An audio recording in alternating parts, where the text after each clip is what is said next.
Fala galera, professor Thiago Bastos, de Geografia novamente com vocês aqui no canal no Enem BR. Desde já a gente pede novamente que você assine aí o canal, clica aí no like, no gostei, compartilhe essa aula e fique conosco porque nós estamos aqui para ajudar você a se preparar para adentrar uma das grandes universidades brasileiras.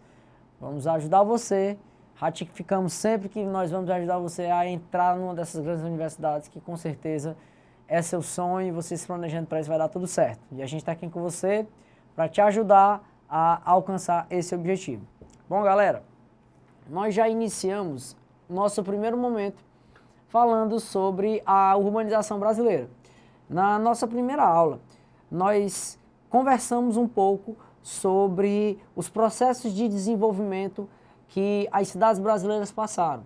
Iniciamos com o conceito de centro urbano, formação dos centros urbanos, do qual a característica maior é a concentração de capitais, infraestrutura de produção das cidades, como comércios, especialmente regiões portuárias, regiões onde há a concentração do grande capital da cidade.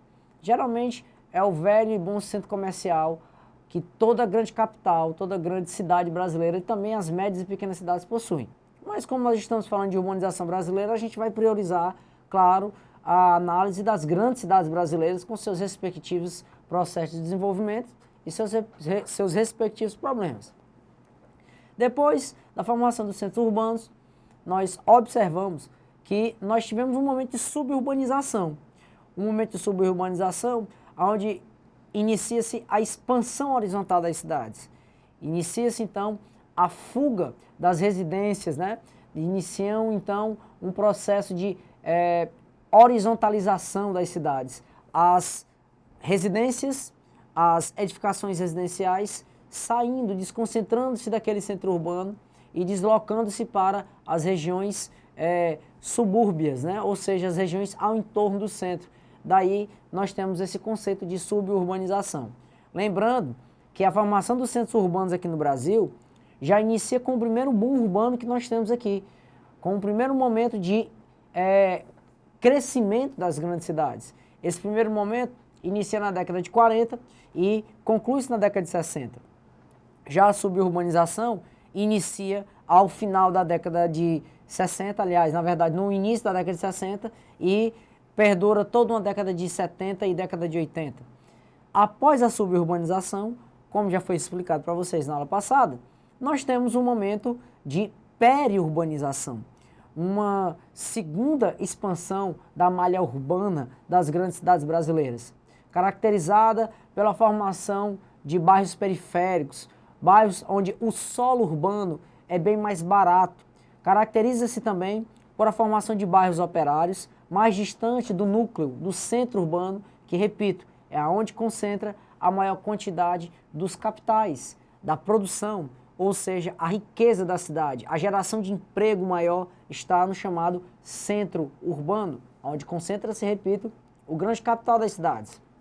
A periurbanização também é caracterizada, galera, por uma condição bastante interessante, por uma condição de predominância de estruturas suburbanizadas, de estruturas subconstruídas, onde vai predominar, no caso de estruturas urbanas coletivas, ruas mal pavimentadas, avenidas mal sinalizadas, a existência de riachos ou canais urbanos, onde não há a urbanização das margens desses riachos ou canais, onde nós temos crescimento maciço de comunidades carentes, as chamadas favelas, e nessas regiões periurbanizadas, nós também temos a maior incidência de crescimento de residências ou edificações urbanas residenciais, também subprojetadas e subconstruídas, o bom e velho puxadinho. O puxadinho, professor, certa vez eu escutei falar de alguns especialistas em urbanização, é resultado de um processo de decadência salarial de uma classe trabalhadora que não tem como pagar pelo seu solo urbano adequado. É isso mesmo, professor? Exato. Não entenda as construções residenciais urbanas subconstruídas como um processo natural, que na verdade não é. entenda que o crescimento de comunidades carentes, de favelas, de bairros residenciais, de condição financeira de uma população mais complexa, mais vulnerável, essas edificações, essas residências, elas expandem-se numa lógica de precarização do trabalhador urbano. Então, quanto menos esse trabalhador urbano, tem acesso a boas condições de trabalho, bons salários, logicamente que menos condições ele vai ter de adquirir um solo urbano adequado para a sua moradia digna, do qual é direito fundamental, né, do indivíduo, do ser humano. Logo, galera, a gente deve entender que a suburbanização e a periurbanização é um processo de crescimento natural, do qual, à medida que as populações urbanas vão aumentando, ou por crescimento vegetativo natural, relação de nascimentos em relação a mortes, ou mesmo por processos migratórios, a tendência dessas grandes cidades, lógico, sempre é expandir. Inicialmente, uma expansão horizontal, um processo de suburbanização e periurbanização, e posteriormente um processo de verticalização urbana, que a gente vai ver nessa aula. O fato é que nós temos esses três momentos distintos. A formação de um núcleo urbano, de um centro urbano, como um início da formação de uma cidade que, a partir daquele momento, repito, já passa a desenhar qual seria a sua função produtiva. No caso da nossa capital aqui, Fortaleza, Fortaleza inicia o seu núcleo urbano como uma mera cidade comercial. A suburbanização, repito, tem um caráter de expansão urbanística muito mais residencial do que comercial, muito mais residencial do que industrial, ou qualquer outra atividade produtiva. Logo, a suburbanização nada mais foi do que, repito, a horizontalização dessa cidade. Horizontalização dessa cidade que foge do núcleo urbano, do centro urbano, que naquele momento já concentrava pessoas, já concentrava uma iniciação de problemas urbanos como desconforto sonoro, saturação de pessoas no mesmo espaço urbano. E a periferização, repito, é resultado do crescimento de bairros periféricos mais longe do núcleo urbano. Bairros periféricos que crescem com um processo contínuo de precarização do trabalhador urbano. Seus respectivos salários baixos não permitem a aquisição de solos urbanos adequados para a edificação de suas residências. Logo, nós temos tanto estruturas de uso coletivo, tanto estruturas de utilização particular ou, na verdade, propriedades privadas urbanas, geralmente subconstruídas, subestruturadas em regiões periféricas. Beleza? E claro, pessoal, logo após a periurbanização, nós temos sim os municípios que ficam sempre às margens da grande capital, da grande cidade, do grande núcleo urbano. Esses municípios nós chamamos de municípios satélites. E o conjunto desses municípios satélites em torno do núcleo urbano maior, da capital, onde concentra a maior parte de população, de estruturas urbanas, nós chamamos de região metropolitana. E essas regiões metropolitanas, repito, só se formam após um processo de consolidação da periurbanização brasileira, que inicia na década de 80, perdura durante toda a década de 90 e consolida-se agora nesse início de século XXI, num processo ainda de expansão em algumas grandes cidades brasileiras, mas hoje nós temos um crescimento muito mais visível das regiões metropolitanas do que os próprios núcleos urbanos centrais, suburbanizados ou periurbanizados. Ok, galera? Essa foi uma breve revisão que a gente deu da aula anterior. E devemos lembrar também, obviamente, do conceito básico, que diferencia a urbanização do crescimento urbano. Nunca esqueçam, por favor, nunca esqueçam que a urbanização é um fenômeno populacional. A urbanização nada mais é do que o deslocamento de pessoas do campo para as cidades. Processo de urbanização da população. Quando essa população muda o seu habitat da zona rural, para a zona urbana. Já o crescimento urbano ou expansão urbana nada mais é do que o crescimento das estruturas físicas das cidades. Avenidas, prédios privados, prédios públicos, ruas vicinais, vilarejos, enfim.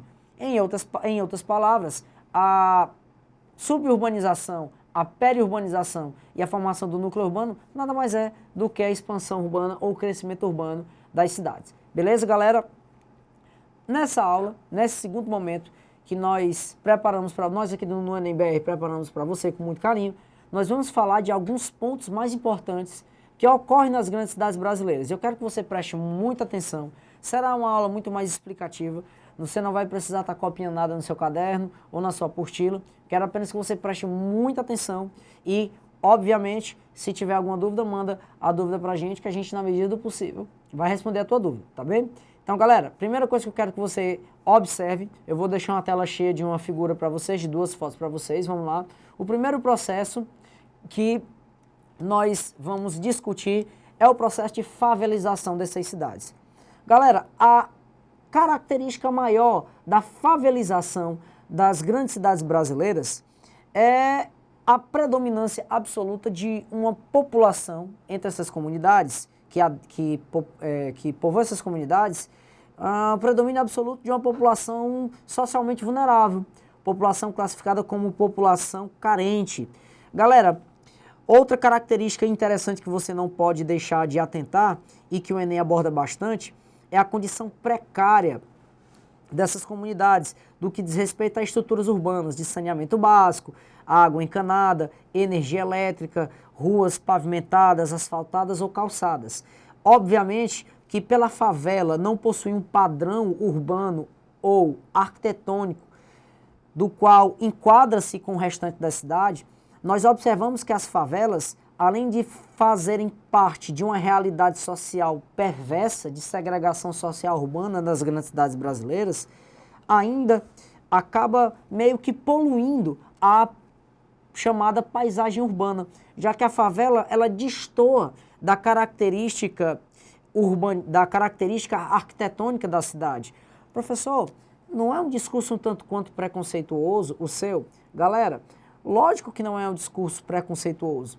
Nós temos que analisar os fatos urbanos, os problemas urbanos, sejam sociais, ou sejam estruturais ou ambientais, tal qual como eles são. E as favelas, na prática, elas acabam sim destoando da arquitetura urbana. Mas a característica maior que o Enem costuma abordar, quando o assunto é favelização, primeiro, é a subestruturação dessas comunidades, que eu já falei para vocês, a segregação social urbana, que é fato, com o processo de marginalização de uma sociedade por conta do restante da cidade. Há também a violência urbana, né, que predomina nessas comunidades, ou o tráfico de drogas, a formação de milícias, tudo em torno dessas comunidades, a formação de territórios onde facções rivais utilizam-se de poderes paralelos ao poder do Estado para ter controle sobre essas comunidades. Nós entendemos também que as favelas não deixam de exercer danos ambientais nas cidades. Logo, nós temos 2 condições de um processo de favelização aqui no Brasil. Nós temos as chamadas favelas horizontais e as favelas verticais. As favelas horizontais nós conseguimos observar em cidades capitais como Fortaleza, que é uma das capitais mais favelizadas aqui do Brasil e a segunda mais favelizada do Nordeste. Nós observamos favelas horizontais predominando também no estado do Rio Grande do Norte, né, então capital Natal, na capital João Pessoa, na capital Recife, onde nós temos tabuleiros ou planícies litorâneas, obviamente, por conta da condição do relevo, nós temos favelas horizontalizadas. Mas, galera, a que mais preocupa é a que cai no Enem com frequência, são as favelas verticais, né? Aquelas favelas que ocupam as encostas de morro. Eu queria que você atentasse para a nossa foto que eu coloquei aqui na nossa tela. Observem que aqui você entende que é um plano inclinado, né? Ó. Observe que é uma topografia acidentada. E a favela constituída nessa foto, no caso a favela da Rocinha, no Rio de Janeiro, é uma típica área de adensamento populacional, uma típica favela, uma comunidade carente, que desmatou, sim, encosta de morro, né, a fim de utilizar essa área que é a área de proteção ambiental, teoricamente falando, como área de utilização para moradia. E aí a gente observa a condição de problema extremo que nós temos de déficit habitacional popular aqui no Brasil. Então, a carência de habitação popular, de acesso a essa habitação popular, por vezes, somado a uma precarização de um trabalhador urbano que não tem, repito, como comprar um solo urbano adequado para edificar sua residência, acaba resultando nisso. Então, veja que, observe, não há perfis arquitetônicos que predominam. Aquela arquitetura bonita, né, dos grandes condomínios verticalizados ou dos grandes condomínios horizontalizados, né, aqueles condomínios com arquitetura padrão, nós não encontramos jamais nas favelas, repito, já que trata-se de construções subconstruídas. E nós temos um duplo risco nesse processo, né? Primeiro, o risco ambiental é visível, o processo de desmatamento, de hipermeabilização da superfície desses morros acabam ocasionando um maior escoamento de águas superficiais sobre a superfície desses morros. Essas águas superficiais adentrando a esses solos, que geralmente não são camadas de solos muito profundos. Aqui, por exemplo, onde eu vou circular, você observa que isso aqui, onde eu estou circulando, aqui, a setinha, onde eu estou circulando, eu vou apagar aqui as que eu já fiz, para você não se confundir. Mas aonde está circulada, galera, olha aqui, onde eu circulei por último, tá aqui, onde eu circulei por último, que eu estou apontando agora com a seta, observe que isso aqui é rocha desnudada, rocha maciça pré-cambriana, rocha cristalina. Então, a camada de solo sobre esse morro é muito rasa, e isso proporciona, sim, um desmembramento dessas calotas de solos que pode, sim, provocar desmoronamento de encostas, como diversas vezes caiu questão de desmoronamento de encostas no Enem. Então, nós temos, sim, processos erosivos de desmoronamento de encostas ocasionado pela antropização desses morros, pela formação dessas comunidades carentes. E aí a gente observa que não só a sociedade de consumo próspera, que tem condições reais de consumo, degrada o meio ambiente, mas também como populações mais pobres. Beleza, galera? Espero que não tenha ficado nenhuma dúvida sobre o assunto favelização. A próxima figura que eu queria que vocês atentassem,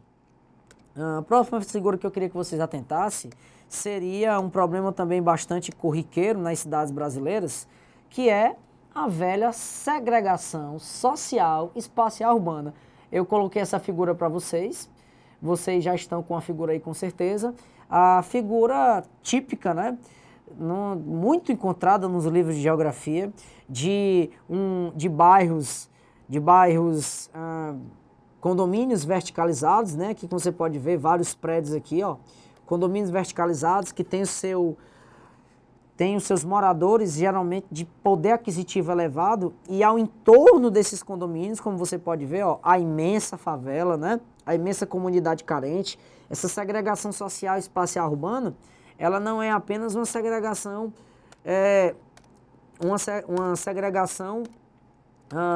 meramente material, mas também é uma segregação não material. Você observa, por exemplo, a própria estrutura urbana dos bairros residenciais verticalizados ou mesmo os condomínios horizontalizados é completamente distante das favelas brasileiras. A mesma aqui na nossa capital Fortaleza, a chamada capital do sol, né? Nossa capital, apesar de ser belíssima, é um dos exemplos clássicos de segregação espacial urbana que nós temos aqui no Brasil, onde o lado leste de Fortaleza, onde se situa os bairros da Aldeota, os bairros do Meireles, bairros do Papicu, Cidade 2000, bairros do Parque Manibura, cidades funcionários, bairros mais elitizados, de classe média alta e bairros de classe alta, bairros onde a burguesia, né, por assim se dizer,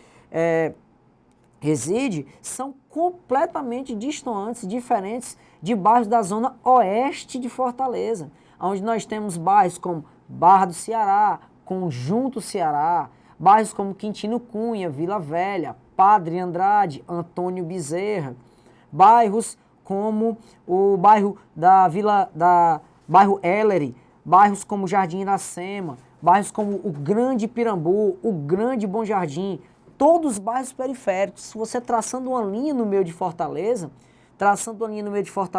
separando Fortaleza Leste, Fortaleza Oeste, a Fortaleza Leste, Fortaleza rica, a Fortaleza Oeste, Fortaleza pobre. Isso é típico das grandes cidades brasileiras, essa segregação social espacial urbana. Repito, não é somente uma segregação física, tá? Não é somente uma segregação material, mas também a segregação social entre os indivíduos.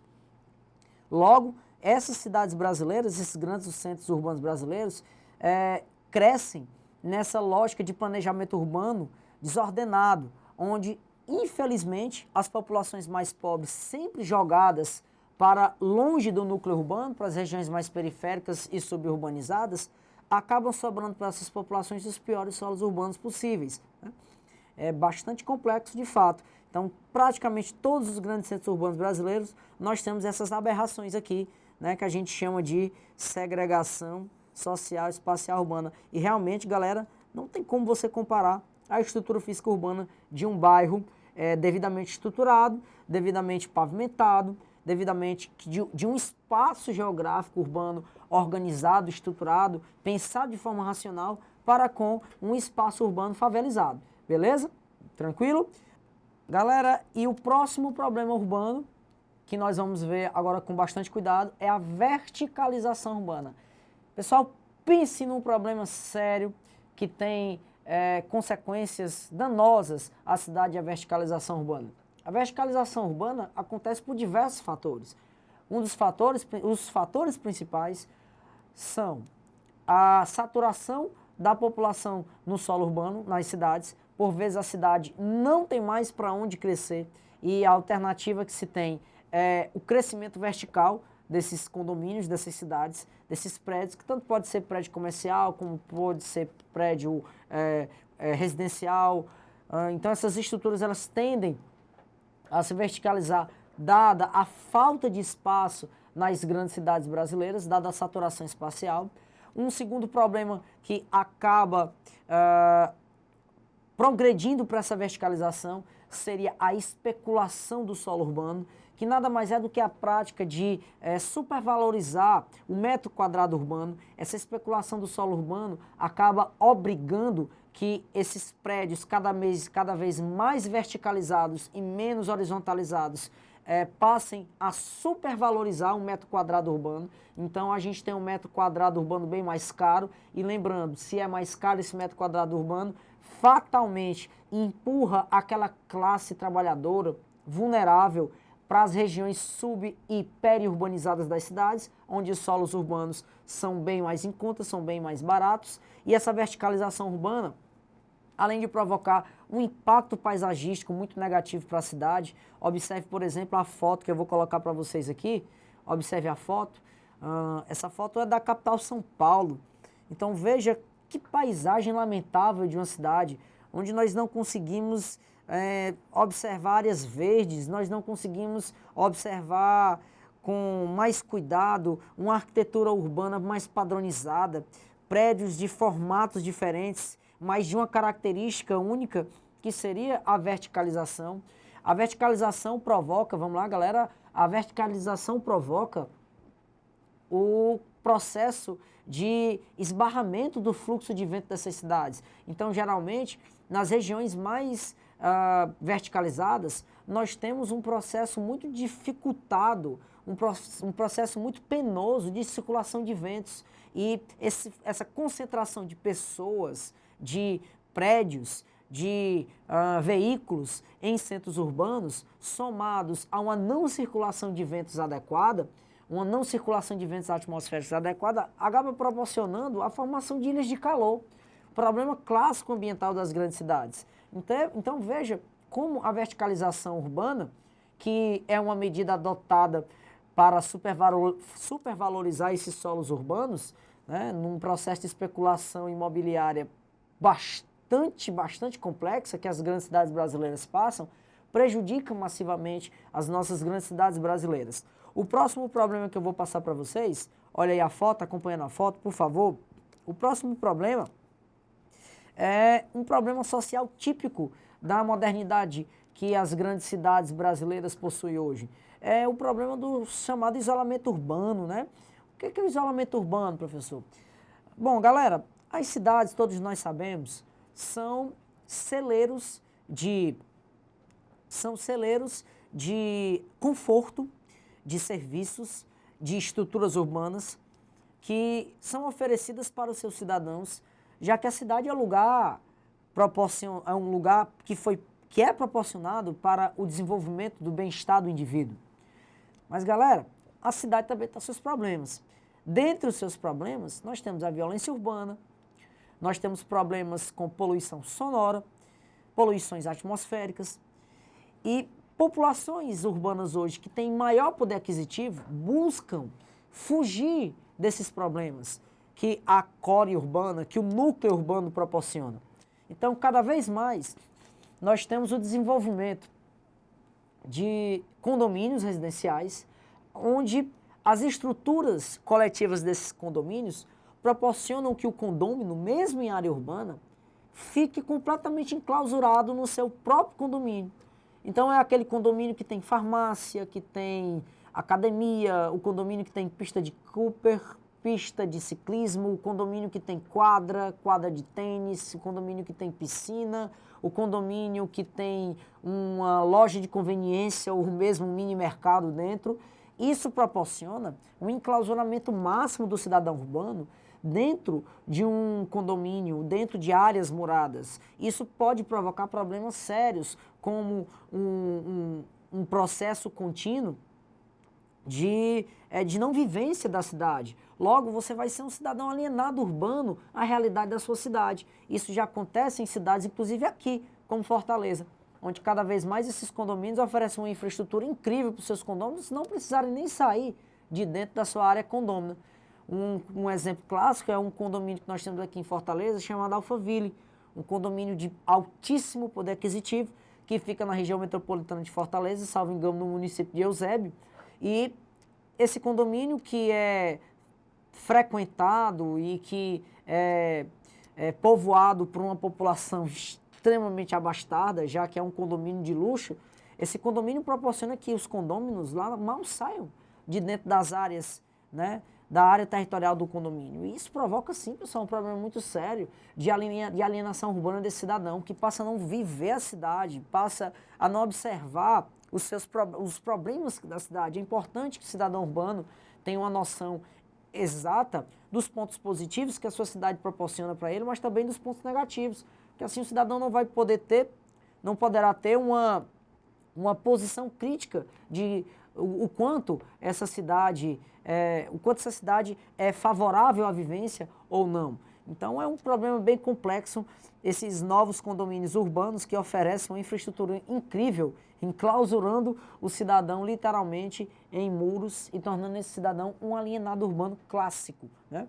E quando você não conhece o assunto, quando você não tem conhecimento de causa, como é que você vai questionar? Então, como é que esse cidadão urbano, nas grandes cidades, pode chegar na autoridade municipal e pode questionar sobre os problemas da sua cidade se ele mal sai de dentro do condomínio? Então, é um problema muito sério, proporcionado pela modernidade desses novos condomínios superestruturados, né, de estruturas de uso coletivo. Vamos lá, galera. Então, mais um problema. Já discutimos o problema da modernidade desses condomínios hiperestruturados de estruturas coletivas. Vamos agora para mais um problema. Qual que é o problema? Tá aqui ele, ó. Especulação do solo urbano. Acompanha aí a figura na tela cheia para ti, por favor. Galera, a especulação do solo urbano é um problema muito sério que as grandes cidades brasileiras vivem. Essa especulação do solo urbano acaba criando novas políticas de aproveitamento do solo urbano. Aproveitamento chamado metro quadrado urbano. Para quem vai comprar um apartamento, eles chamam de metro quadrado não projetado, mas eles chamam de metro quadrado pensado. Bom, galera, o pensamento do metro quadrado, obviamente, é para maximizar o lucro das grandes empresas imobiliárias e de construção civil que utilizam de espaços urbanos devidamente especulados, aproveitando ao máximo cada metro quadrado desse espaço urbano na sua boa e velha política de aproveitamento de área urbana. E aí eu coloquei 3 situações distintas. Essa primeira situação aqui que você está vendo, ó, o primeiro pavimento, estou indicando com a setinha aqui para você agora, ó. Aqui está o primeiro pavimento. Note que o primeiro pavimento, galera, possui uma área de abrangência maior no sentido horizontal, ou seja, o sentido vertical que eu estou marcando aqui agora, ó, o sentido vertical, do qual marco agora para você, não tem uma área tão abrangente no solo urbano mostrado aqui nessa figura. Ou seja, galera, esse tipo de edificação urbana era muito comum nas grandes cidades brasileiras entre as décadas de 50, entre as décadas de 60. Os chamados prédios de modelo caixote, né? Aqueles prédios de estruturas e arquiteturas mais antigas. Prédios de no máximo 3 a 4 pavimentos, mas de uma extensão de área muito maior no sentido horizontal do que no sentido propriamente vertical. O segundo quadrante que eu estou mostrando para vocês aqui, esse daqui, ó, que eu estou indicando com a seta agora, ó, esse daqui, tá bom? Observe que nós temos um aproveitamento maior de uma área verticalizada, observe, aqui, ó, observe aqui a primeira figura, a área verticalizada aqui que você está vendo. Agora observe essa segunda figura aqui que eu estou marcando, ó, a área verticalizada de muito maior aproveitamento, né? Diria de 3 a 4 vezes de maior e melhor aproveitamento, mas observe que mesmo assim nós temos um aproveitamento bastante, digamos, na lógica da especulação urbana, desnecessário no sentido que, ó, sentido horizontal. Então, mesmo numa situação de 3 pavimentos em edificações urbanas, sejam residenciais ou comerciais, nós ainda temos uma perda muito grande de quê? De metro quadrado urbano. Observe aqui, ó. Observe que o pavimento 3, aqui está ele, o pavimento 3 ainda tem uma área horizontal bastante extensa de utilização, mesmo aproveitando uma área, aproveitando um modo vertical, né? Agora, o pavimento 5, né, os 5 pavimentos em diante, aqui sim nós temos uma política de aproveitamento mais inteligente à lógica da especulação imobiliária. Note que esse pavimento tem o mínimo aproveitamento por extensão horizontal e um máximo aproveitamento por extensão vertical. É exatamente esse tipo de pavimento que a especulação do solo urbano brasileiro mais utiliza para verticalizar e também supervalorizar o solo urbano brasileiro. Repito, essa verticalização que, na prática, utiliza de uma menor área horizontal urbana, acaba supervalorizando o solo urbano, verticalizando essas edificações.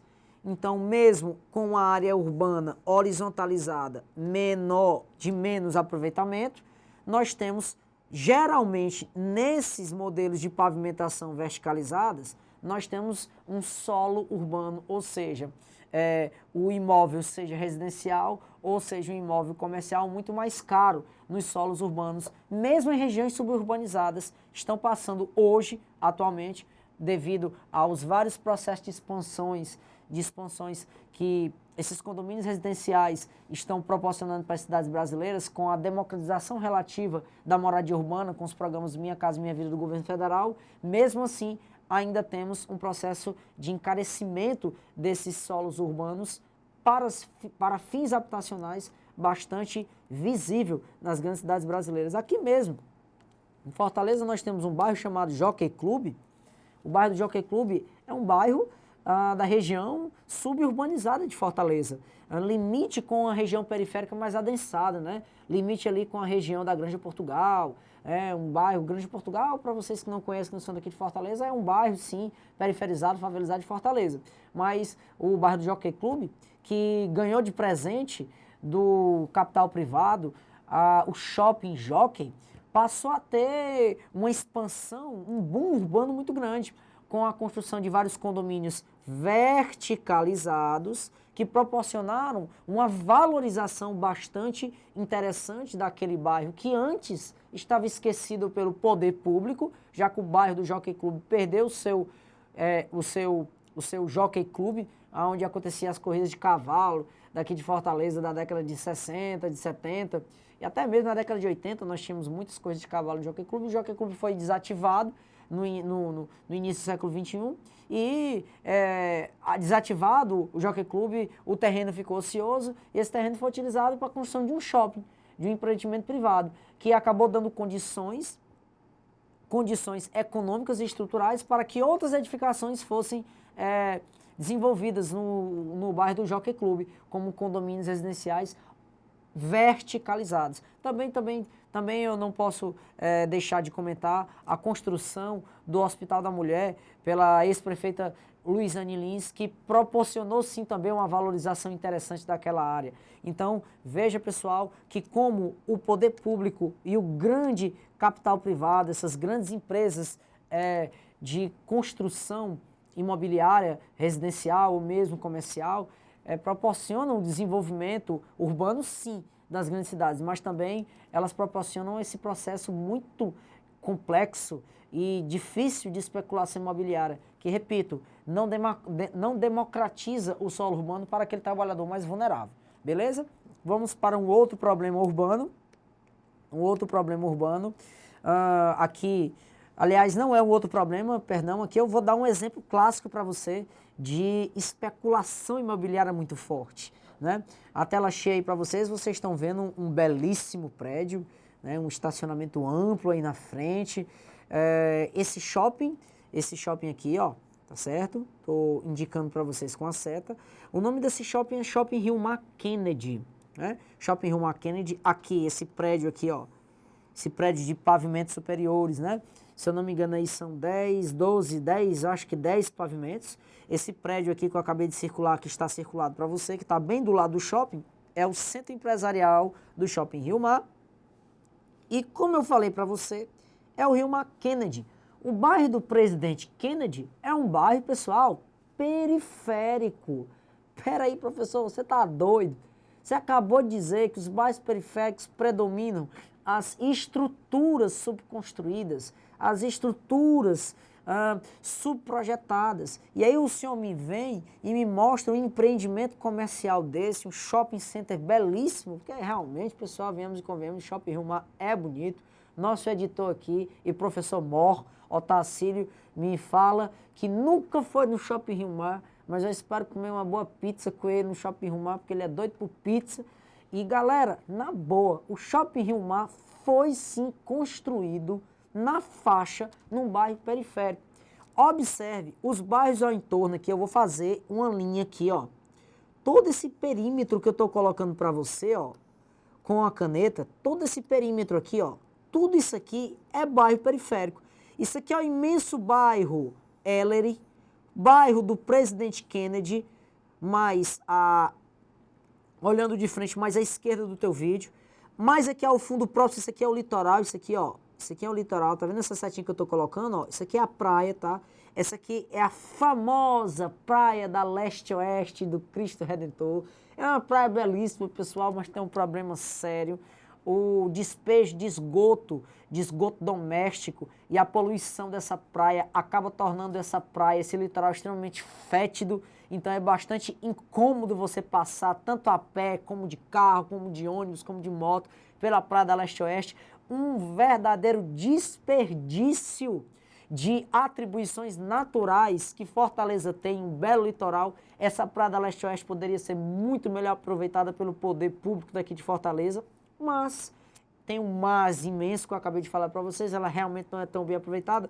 Mas esse bairro imenso aqui que você está vendo, ó, essa aglomeração de casas aqui, ó, observe, aqui ao fundo aqui, ó, eu vou apagar porque ficou um pouco poluído para você, mas isso aqui, ó, vou sublinhar, tá aqui, ó, aqui está, peraí só um instantinho, deixa eu ajeitar a canetinha, pronto, tá aqui a canetinha, tá aqui, galera, ó, olha só, tá aqui, ó, todas essas concentrações urbanas que você está vendo aqui, isso aí é o bom e velho bairro do Pirambu, uma das maiores favelas que nós temos aqui em Fortaleza, em área urbana, em área de marina.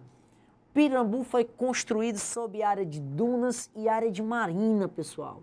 E observe o Shopping Rio Mar, muito próximo a comunidades carentes. Professor, o que explica isso?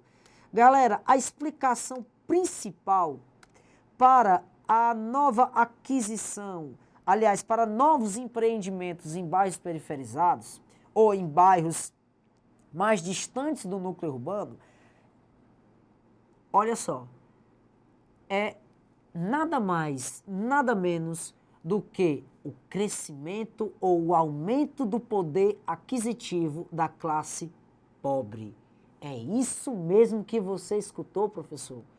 Com a democratização do consumo no Brasil, que já é uma realidade desde o primeiro governo do ex-presidente Luiz Inácio até os governos atuais, Dilma e governo agora Temer, essa classe trabalhadora passou a ter um ganho de consumo muito forte. Observe, por exemplo, que não é muito difícil você ver um jovem mesmo de classe pobre utilizando de celulares ultramodernos ou vestindo roupas de grife. Não é difícil você ver, mesmo em regiões favelizadas, mesmo em bairros mais periféricos, casas mais humildes, com televisões de LCD, com refrigeradores mais modernos, com sistemas de refrigeração em frost-free, com aparelhos de ar-condicionado. Diversas vezes nós encontramos residências em bairros periferizados com aparelhos de ar-condicionado. Então, isso mostra um poder aquisitivo maior de uma classe trabalhadora pobre para com o mercado de consumo. Esses empreendimentos focam justamente essa faixa de mercado das cidades que não estão dispostas a ir até o grande centro urbano, onde concentra-se a maior parte do comércio, o burburinho do comércio concentra-se lá, mas essa comunidade, essa classe consumidora quer sim uma alternativa de consumo e de lazer justamente no seu bairro ou nas regiões circunvizinhas do seu bairro. Então, observe, pessoal, como a democratização do consumo, como melhorar o consumo de uma classe mais pobre, proporciona o desenvolvimento econômico de um todo. Nós temos aqui um empreendimento grandioso, um shopping imenso no meio de um bairro periférico. Atrás desse shopping imenso, nós temos essas torres verticalizadas aqui que eu estou circulando, que também não existiam,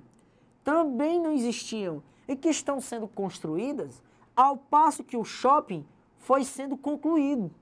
Então, à frente desse shopping, você não vai ver, obviamente, na sua foto, mas à frente desse shopping, eu tenho conhecimento de causa, nós temos um imenso terreno que era utilizado como sede, uma das sedes de uma empresa chamada Vicunha, que nós tínhamos aqui em Fortaleza. O grupo Vicunha, que tinha um terreno imenso, uma área de solo urbano imensa sobre a frente do Shopping Rio Mar.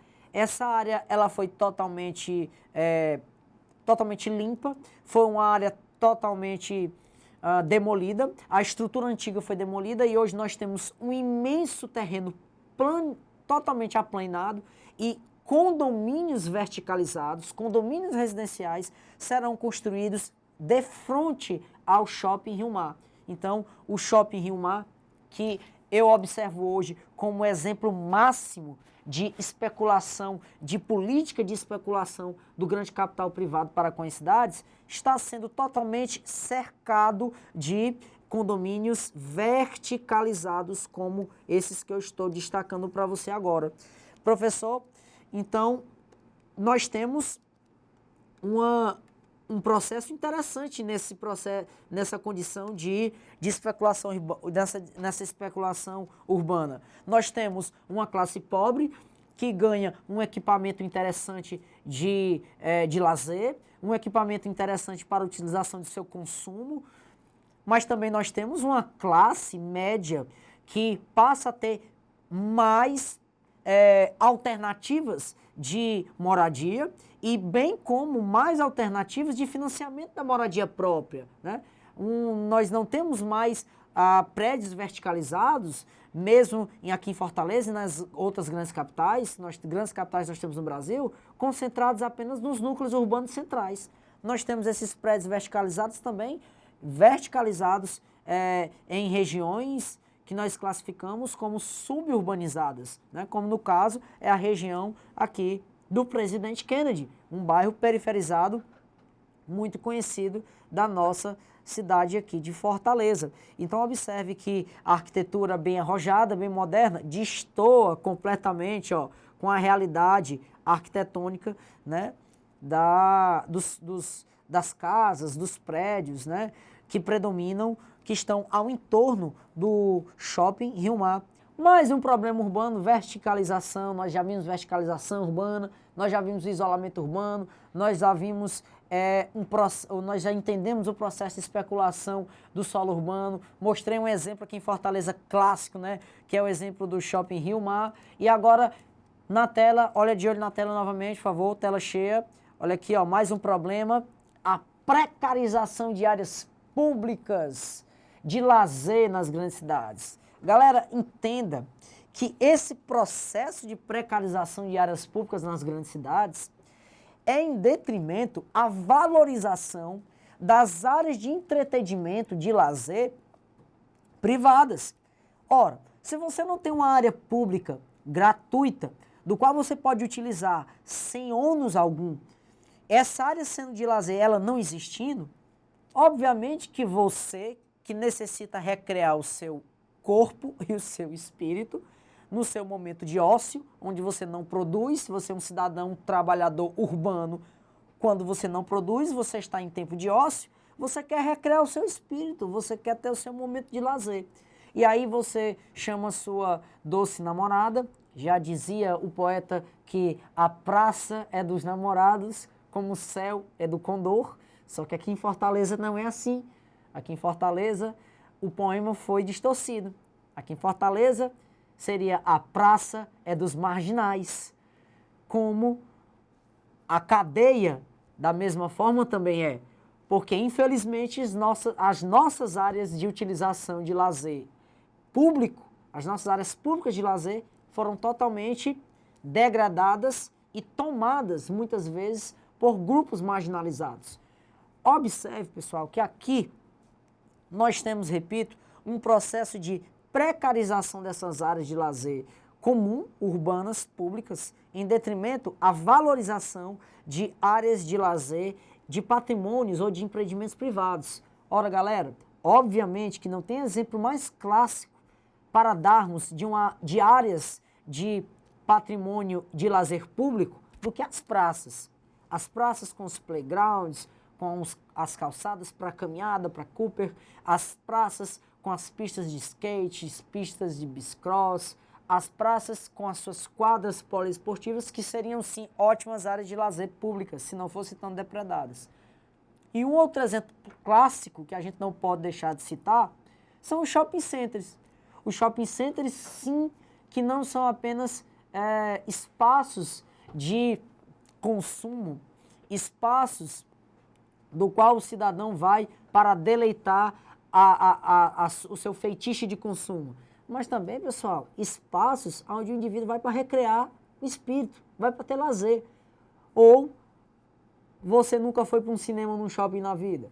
Ou você nunca utilizou de uma área de jogos em um shopping center. Ou você vai me dizer que você, no shopping da sua cidade, não tem área de lazer, não tem área de jogos, não tem área de convivência comum. Óbvio que tem, pessoal. Logo, o shopping ele passa a ser o exemplo maior de área de lazer, de patrimônio e de caráter privado, que desenvolve-se a passos largos em detrimento à precarização de área de lazer pública. Aqui em Fortaleza, o prefeito Roberto Cláudio, que salvo engano é do partido PTB,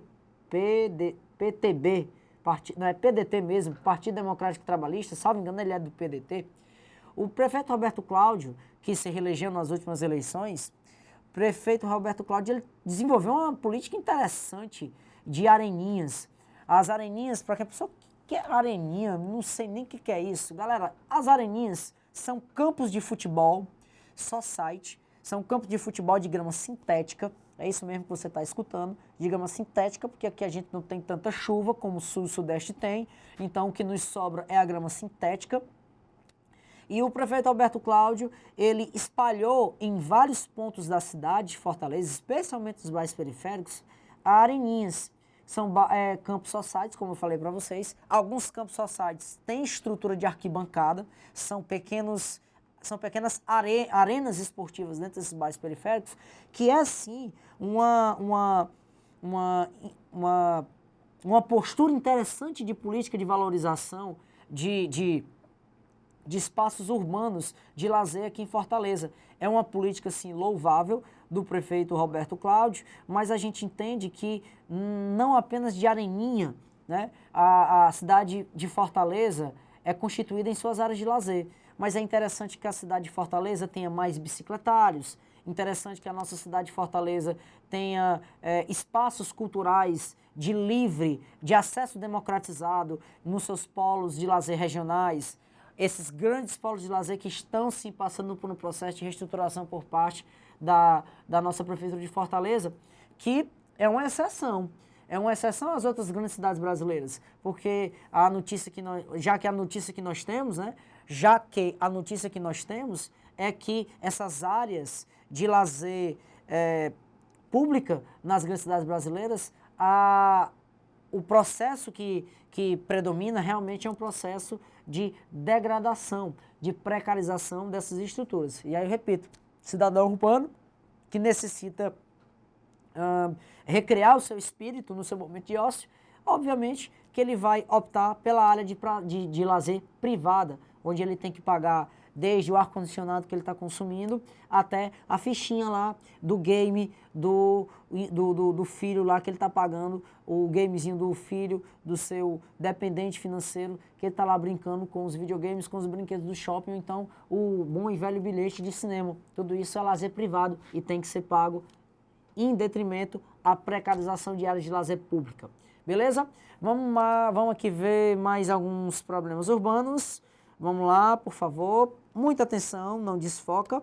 Outro problema urbano, o crescimento das regiões suburbanizadas, que eu já dei uma prévia anteriormente. O crescimento dessas regiões suburbanizadas, repito, acontece basicamente por conta de precarização do trabalhador urbano. Repito, o trabalhador urbano que não tem condições financeiras de adquirir um solo urbano próximo ao núcleo urbano, um solo urbano próximo aos bairros de melhor estruturação urbana, esse trabalhador ele acaba utilizando-se de áreas sub e periurbanizadas e, como eu falei para vocês há alguns minutos atrás, a estrutura urbana residencial que predomina é exatamente essa que você está vendo na foto aqui, olha só. A estrutura é de regiões, de estruturas, olha só, suburbanizadas. Observe, a velha predominância do cortiço, como eu falei para vocês, não é isso? Ó? Observe que essa condição de aproveitamento de um lote urbano suburbanizado de forma vertical é uma prática entre indivíduos que realmente não podem adquirir um novo solo urbano horizontalizado, então utiliza-se do velho puxadinho ou do velho cortiço em consenso muitas vezes familiar, aproveita-se a verticalização do imóvel numa condição geralmente subconstruída, como você está vendo aqui, ó. Isso é uma prática das regiões suburbanizadas e periferizadas das nossas grandes cidades, o que é completamente lamentável. Outra característica que eu deixei clara para vocês, observe, ó, a precarização das estruturas urbanas. Aqui no caso é uma foto do bairro da cidade de Tiradentes, salvo engano fica em Goiânia, ou é Goiânia ou é em Goiás, essa cidadezinha, mas observe, a pavimentação extremamente deficitária, ó, o acúmulo de lixo nas cidades, aliás, perdão, nas coxias, né, das ruas. Nós temos, ó, a não existência de calçadas padronizadas para circulação de pedestres, como você pode observar. Ou seja, nós temos aqui uma condição comum de subestruturação desses bairros periferizados ou suburbanizados. Professor, é lamentável, porque infelizmente o espaço geográfico reflete os padrões de pobreza de uma sociedade. E nós temos mais problemas que eu... Se você só fala de problema, Porque, infelizmente, pessoal, as cidades, elas refletem também o contraditório da sociedade, né? Não reflete apenas os pontos positivos, mas também reflete os pontos negativos, o contraditório. Outro problema clássico é a macrocefalia urbana. Esse problema nada mais é ocasionado por conta de um adensamento populacional em um solo urbano que não está estruturado ou não está adequado àquela quantidade de população local. Eu coloquei como exemplos distintos a rodoviária do plano piloto do terminal de Brasília, né? Do plano piloto de Brasília, terminal rodoviário do plano piloto de Brasília, é essa aqui que você está vendo aqui, ó, com essa quantidade estrondosa e assustadora de pessoas, esse aqui que eu estou colocando a seta agora, quantidade aqui, ó, de ônibus, né, parados no terminal rodoviário, deixando e levando passageiros de um lugar para o outro. Observamos que realmente há um desordenamento completo, né, desse espaço devido à saturação de pessoas. E em contrapartida eu coloco aqui para você, e a professora covardia, você fazer essa comparação do terminal rodoviário, do plano piloto de Brasília, é covardia, professor, você fazer isso. Você comparar o terminal do plano piloto de Brasília com o terminal rodoviário de Nova York. O que é isso, professor? Que ignorância é essa? Mas observe, professor. Observe, galera. Eu fiz questão de colocar o terminal de Nova York por uma única simples causa. Nova York, pessoal, é uma megalópole. Nova York é um centro financeiro mundial. São mais de 18 milhões de nova-iorquinos. E observe a condição do terminal de Nova York. Essa professor, você pegou no horário que não é no horário de pico. Tá bom, beleza, galera. Isso é uma condição normal do terminal de Nova York. Esse terminal de Nova York, mesmo sendo de uma cidade megalópole, de uma cidade global como Nova York, só tem essas condições de utilização devido a uma política extremamente racional de desenvolvimento de transporte metroviário, transporte rodoviário e facilitação de deslocamento de indivíduos na cidade de Nova York por melhoramento de calçadas e vias públicas. Ora, eu conheço muita gente que já foi para Nova York, muita gente que já foi para Nova York, que está aqui na minha frente rindo, né? De boas, na lagoa, enquanto eu estou aqui explicando urbanização para vocês. E essa pessoa quase não volta para cá, para o Brasil, porque se encantou desde as Americanas, né? Desde as Americanas que deixaram o nosso nobre colega encantado, até as calçadas, que são lisas, estruturadas e padronizadas para a circulação melhorada dos indivíduos. Então, Nova York é um exemplo de uma cidade que tem a maior quantidade de quilômetros em metrôs do mundo. Né? São, mais precisamente, olha aqui, ele acabou de me dar essa pesca, 13 mil quilômetros, 3 mil quilômetros. São 3, ele vai cortar essa parte com certeza, mas olha só, são 3 mil quilômetros. 3 mil quilômetros de via férrea, ou seja, de transporte urbano metroviário. Então, me diga, como que esse centro rodoviário aqui de Nova York vai ficar desse jeito? Não tem como, pessoal. Não tem como. Como esse centro aqui, rodoviário de Nova York, vai ficar desse jeito aqui? É impossível, galera. A política racional de interpolar esses transportes urbanos que essas grandes megalópolis utilizam, que infelizmente São Paulo ainda não colocou totalmente em prática, apesar da política do ex-prefeito Haddad de liberar em alguns horários em São Paulo o tráfego de bicicletas dentro de ônibus e de metrôs, nós entendemos que aqui no Brasil é uma política que engatinha demais. Nossa Fortaleza, por exemplo, é um exemplo catastrófico de transporte metroviário. Para quem não sabe, Fortaleza é uma cidade muito plana. É um tabuleiro pré-litorâneo, pré-litorâneo, tabuleiro pré-litorâneo. Nossa cidade está sobre um tabuleiro pré-litorâneo. Um tabuleiro formado por acumulação de sedimento, formação barreira cenozoico terciário. Ou seja, aqui em Fortaleza você cava e você só vai encontrar areia. Portanto, um embasamento de relevo ideal para você utilizar de estruturas subterrâneas de transporte, já que a nossa estrutura sedimentosa proporciona a facilitação de construção de dutos subterrâneos, onde os metrôs poderiam sim circular livremente e carregando uma quantidade maior de passageiros.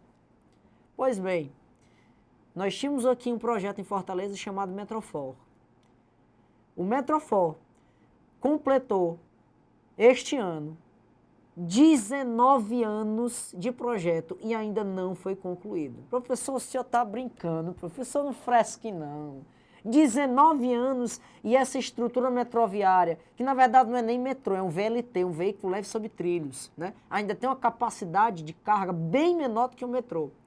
Professor, então você está dizendo que essa política de VLT em Fortaleza demorou 19 anos para que os primeiros trens começassem a circular? Foi, galera. E esses primeiros trens, quando circulam, há cerca de 2 anos para cá, eles estão circulando. A primeira linha, se eu não me engano, a ser liberada foi a linha norte, sentido Caucaia, região metropolitana de Fortaleza, centro da cidade de Fortaleza. E agora nós temos a linha sul, que é a linha Maracanaú, centro de Fortaleza, passando pela antiga estação ferroviária de Caucaia, ou perdão, de Parangaba. Ainda assim, o horário de atuação desses trens são limitados. Durante feriados, esses trens não funcionam. E trens, veículos leves sobre trilhos, que poderiam sim dessaturar, ou melhor, desconcentrar uma população que precisa de transporte urbano, que utiliza terminais rodoviários aqui em Fortaleza, como a principal forma de deslocamento em transporte coletivo urbano dentro da nossa cidade, esses trens poderiam sim tirar grande parte desses usuários dos terminais se esses trens fossem integrados dentro das macro-regiões de Fortaleza, aliás, dentro das regionais de Fortaleza, ou seja, levando pessoas de um canto da cidade para o outro, integrando esse sistema metroviário ao sistema de transporte rodoviário por terminais de ônibus aqui em Fortaleza. Mas é claro que não há vontade política para isso, já que o exemplo maior são os 19 anos que o fortalezense espera para ter um VLT decente para poder andar.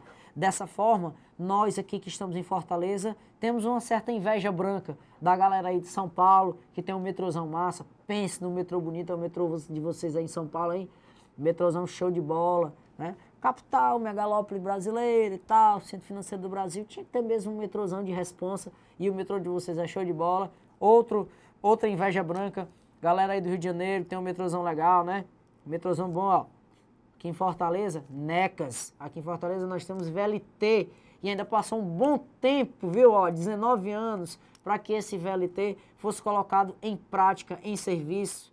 E até mesmo a galera aí de Recife, ó, Recife, pessoal, aí, ó, belíssima capital Recife, do belo Rio Capibaribe. Galera, a gente também tem inveja branca de vocês, porque o metrô de vocês aí funciona e o nosso aqui não. O que é um absurdo, né? Mas sobre problemas, vamos sem deixar delongas, vamos continuar. Olha só, outro problema sério que nós temos, a tela cheia, a obsolência de serviços urbanos. Galera, pense numa dor de cabeça grande para os prefeitos, são essas condições de obsolência de serviços urbanos. Aqui eu peguei 2 fotos clássicas. Se você está pegando só foto de Fortaleza, eu peguei foto de Fortaleza por 2 motivos. Primeiro, a maioria das pessoas que nos assistem é de Fortaleza. Quando a galera aí de São Paulo, Minas Gerais, Rio de Janeiro, começar a compartilhar mais os vídeos, aí eu contemplo mais vocês, né? Vamos ser justos com a galera aqui de Fortaleza. Faça o seguinte, compartilhe essa aula o máximo que você puder compartilhar, que a gente vendo que São Paulo está nos assistindo mais, Rio de Janeiro nos assistindo mais, BH nos assistindo mais, Sul-Sudeste nos assistindo mais, acompanhando aqui no Enem, não se preocupe que eu vou ter estudos regionais, estudos pontuais sobre cada cidade, sobre cada situação de economia, sobre cada situação de relevo, de clima de cada estado brasileiro. É uma garantia, é uma promessa que eu faço a vocês, caso vocês precisem dessas aulas, porque muitos vestibulares das estaduais aqui do Brasil utilizam como provas específicas, regionalizando a geografia e a história de cada região. Então, acompanhe a gente, né? Faça com que o nosso canal se expanda para cada mais para cada vez mais pessoas que a gente sim regionaliza o estudo em geografia, em história do teu estado, beleza? Isso é um compromisso que a gente pode sim e vamos ter com você, contanto que, claro, assistam a gente, compartilhem os nossos vídeos e nos acompanhem.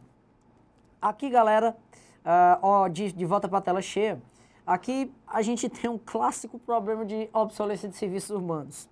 Esses serviços urbanos, pessoal, são serviços que visam garantir o mínimo de fluidez, de condição, de utilização, ou melhor, condição de vivência da cidade.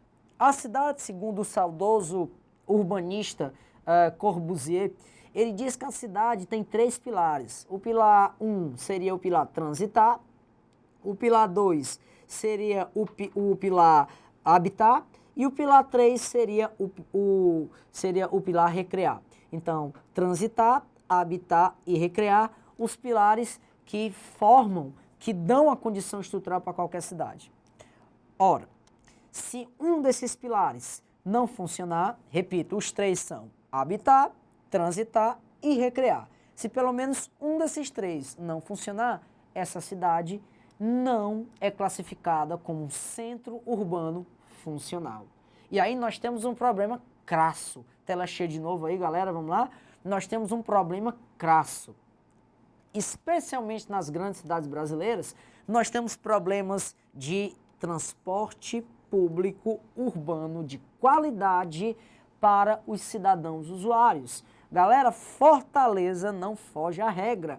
Poxa, professor, você só fala de Fortaleza porque eu vivo em Fortaleza, é a 5ª capital do país, a maioria da galera assiste a gente aqui, então olha só, assista mais, a galera aí mais, ó, de São Paulo, Rio de Janeiro, BH, Rio Grande do Sul, Curitiba, beleza? Galera aí, ó, de Santa Catarina, nos assistam, compartilhem que, repito, teremos sim estudos dirigidos às cidades de vocês, a geografia e a história dos estados respectivos de vocês. Mas, aqui em Fortaleza, voltando aí à tela cheia, nós temos um problema, assim, clássico de obsolência de estrutura de transportes urbanos aqui na nossa cidade. Apesar, sim, de ter melhorado bastante com a política de BRTs, do qual alguns corredores aqui de Fortaleza possuem, BRTs é uma sigla em inglês para Rapid Transport Bus, ou transporte rápido em ônibus, né? Os BRTs que surgem nos Estados Unidos na década de 60 chegam aqui no Brasil só a partir do ano de 2007, com um programa do ex-presidente Luiz Inácio Lula da Silva de modernização das cidades brasileiras, a partir do Ministério de Cidades, mas que só foi colocado em prática a partir do ano de 2012. E hoje, muitas cidades como São Paulo, Rio de Janeiro, Curitiba, que já é um exemplo de transporte urbano público no Brasil de qualidade, né, e a própria capital Fortaleza já possui o sistema de BRT, mas que não está ainda desconcentrado para toda a cidade. Nós temos corredores, sim, de BRTs que facilitam o deslocamento do transporte público aqui em Fortaleza, mas em regiões limitadas, como o eixo comercial da Avenida Bezerra de Menezes, o eixo da Avenida Antônio Salles, Heráclito Graça, Heráclito Graça não, a Avenida Domingos Olímpio e vice-versa. Mas nós não temos desconcentrados, são apenas algumas avenidas aqui de Fortaleza que eu estou citando, mas nós não temos esse sistema de transporte mais moderno nas grandes, desconcentrado em todo o centro urbano daqui de Fortaleza. E a mesma condição nós encontramos em outras cidades, como Rio de Janeiro, Salvador e São Paulo. Então, essa obsolência de serviços urbanos é bem mais nítida no sistema de transporte dessas grandes cidades brasileiras. Aqui, por exemplo, eu coloquei uma foto, ó, da galera se degladeando, né, para poder entrar dentro de um ônibus. Que é isso, pessoal, né?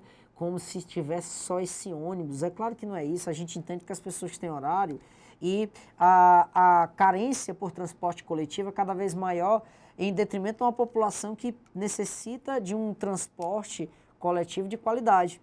Na outra foto aqui do lado, eu coloco para você o corredor de um dos hospitais públicos daqui de Fortaleza, que claro não vou citar o nome, mas é um corredor de um hospital público daqui de Fortaleza, e um dos serviços também bastante obsoletos nas grandes cidades, que se tornam, infelizmente, não funcionais à população local urbana, é o serviço de saúde. Aqui em Fortaleza nós temos um grande hospital chamado IJF, que é um hospital de referência, um hospital de referência regional, inclusive, mas que possui suas condições saturadas devido a receber um atendimento absurdo de pacientes que vêm do interior para a capital.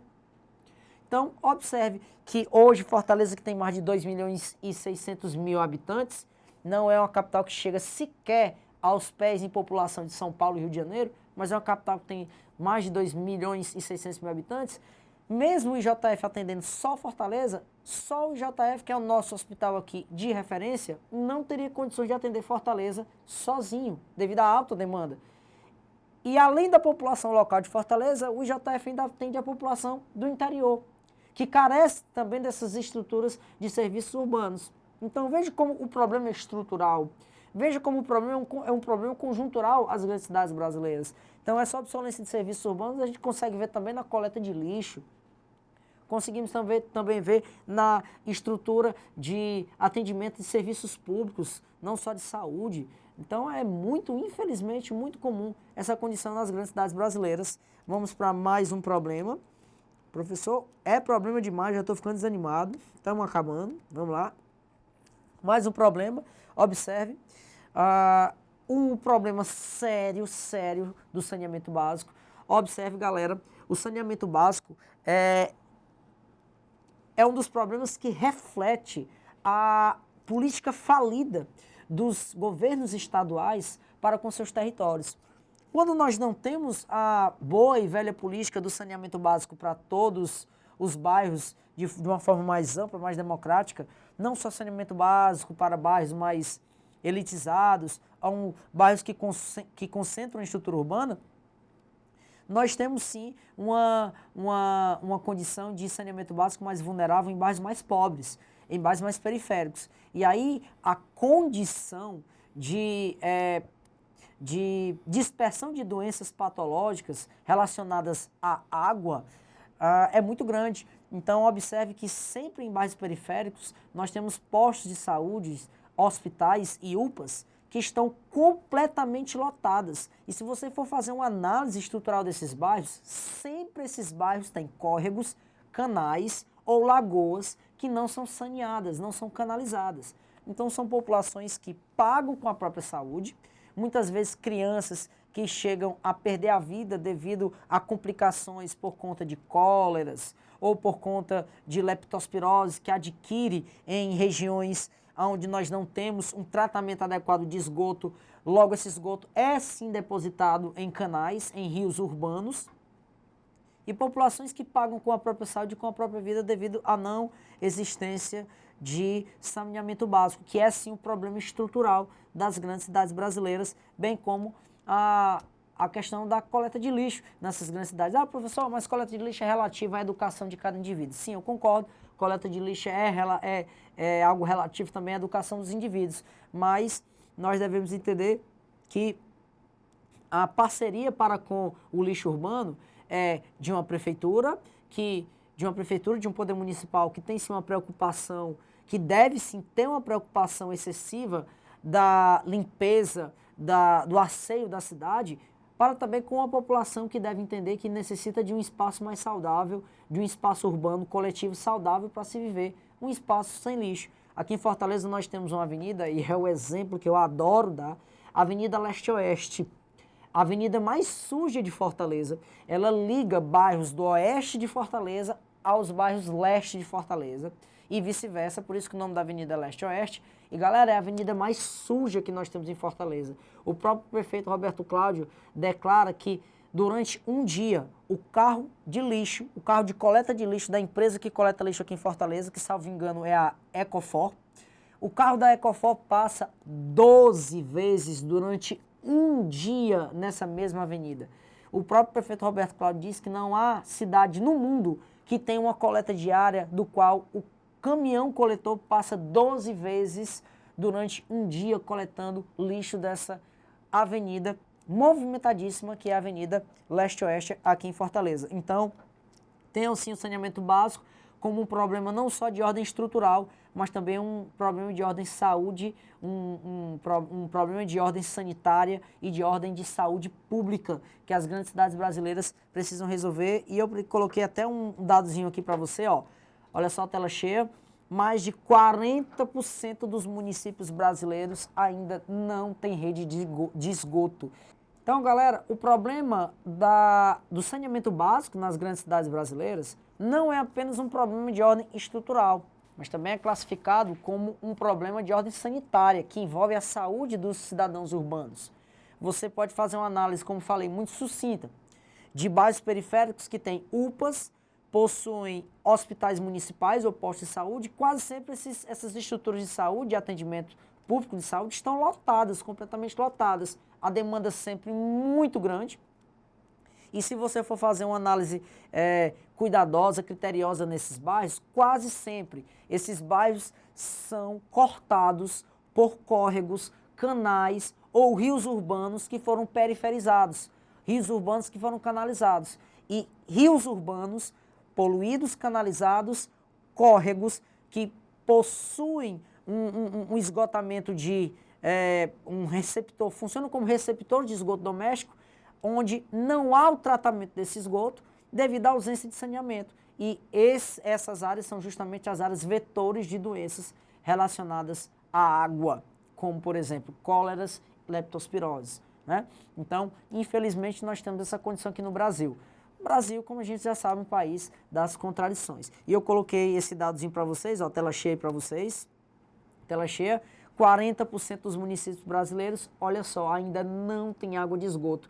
Dentre todas as capitais brasileiras, a capital que é mais falha nesse quesito em saneamento básico são as capitais Belém do Pará e a capital Rio Branco, no Acre. Infelizmente, são as capitais que mais devem no quesito saneamento básico. Beleza, galera? Galera, por hoje a gente vai dar uma encerrada. São muitos problemas urbanos. A gente já citou alguns que muitos livros nem os citam, mas a gente cita aqui no vídeo para você porque a gente quer que você seja preparado, que você esteja preparado para a sua prova. Nós precisamos disso. Que você compartilhe o nosso vídeo, o nosso canal. Na próxima aula nós continuamos com esses problemas urbanos no momento 3 e nós vamos falar também sobre alguns processos como desmetropolização das cidades. Vamos também comentar alguns processos como formação de megalópolis, processos cornubatórios, ou seja, processo de cornubação, e vamos também falar sobre as hierarquias urbanas aqui no Brasil, formação de redes urbanas, tudo isso. Beleza, galera? Vamos dividir, portanto, esse assunto urbanização em 3 aulas. Um primeiro momento já foi devidamente comentado, já foi editado, já está no teu canal para ti, beleza? Esse segundo momento a gente encerra por aqui em saneamento básico e o terceiro momento aguarda, galera, que a gente vai deixar disponível para você no nosso canal, tá bom? A gente quer agradecer demais por estar conosco até agora. Repito, compartilha, se inscreve no nosso canal, fique com a gente que vai dar tudo certo, que nós estamos com você torcendo, beleza, galera? Professor Thiago Bastos, Geografia, até mais, tchau, tchau.